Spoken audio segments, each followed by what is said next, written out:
Good morning, everyone. Brian Hoops here, Midwest Market Solutions, Market Insider TV, our opening commentary, Wednesday, November the 11th. Thanks for joining us this morning. We're going to take a look at our trading day ahead.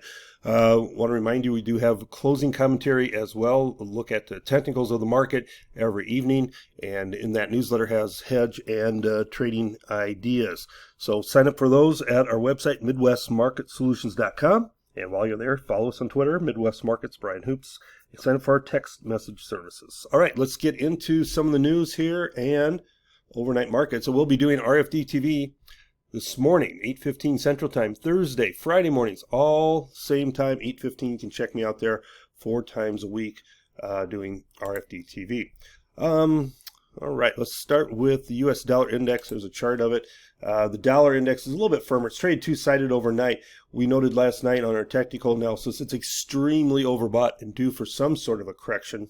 Whether we get that, who knows when or when from what price level, but we are ready to see a correction in that dollar, which would be beneficial for most of our grains and commodities. Natural gas pulling back after some really big runs here recently. We're down a little bit overnight, and crude oil softer as well. Stock market's seen a nice recovery, as well as gold and silver. These markets were sharply lower to start the night session 5 o'clock Central Time last night, and they've recovered off their lows very nicely. Corn a quarter lower, beans up 3 1/4, meals stronger as well, and the wheat is down a couple cents, 2 to 3 cents weaker in the night session. So let's talk more about markets and where we are going today. Weather-wise, South America forecasts look good for Brazil with rain forecasts over the next 6 to 10 days. But that forecast for Argentina is a little bit drier than previous runs, and that is something the trade will certainly watch closely. Dryness in South America not only means, yes, less yield potential, but also better potential for China to turn to the United States for their soybean needs rather than Brazil, or in this case, Argentina. And it all gets down to weather and weather conditions. If they have a big crop, no doubt they're going to be cheaper, and China's going to end up buying more beans from South America than what they should be buying from the United States, and vice versa. If they have a small crop, they're going to need to fulfill their needs with U.S. soybeans, and that would be bullish for our prices, certainly very bullish, a drought in South America at this point in time. China has said that they will lower their retaliatory tariffs from 24% down to 10% for 1 year on ag products, but soybeans will still have a 13% tariff. They have not confirmed the purchase of any soybeans from China, or China has not confirmed any purchases from the United States.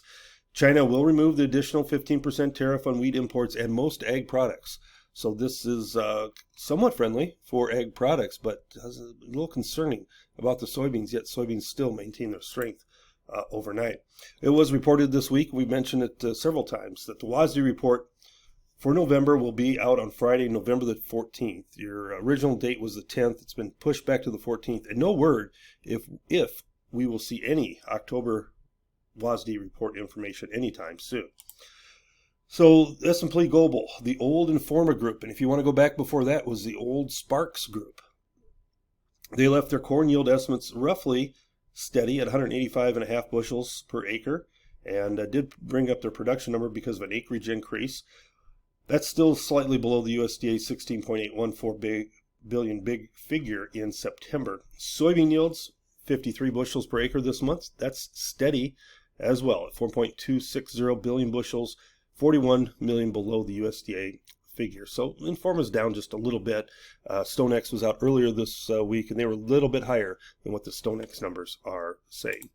In the cattle market, way all day yesterday, we were sharply lower, and CattleFax show list is up 5,200 head for a total of 214,000 head. This was not a surprise. We thought we'd see more numbers this week on the show list because last week feedlots were tending to carry over their inventory, figuring the worst in the cash markets was seen last week with the $9 dress trade that was lower, $4 in the Southern Plains, and sale barn activity, which was sharply lower.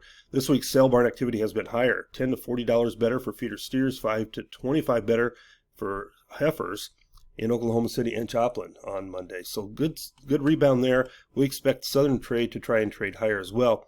Yesterday, everyone's looking for an explanation. Could be that there were some comments that without SNAP benefits, there'd be less demand for beef. That's certainly possible. I have a suspicion, and I may be wrong, but now that the elections are over, will they find a way to reach agreement and come out of this government shutdown, which is now in its record for the shutdown? Maybe we find an answer to it here in the next day or two, now that the elections are over, excuse me. All right, I'm going to sign off here. Hope you have a great day, everyone, and good luck and good trading. Talk to you again soon.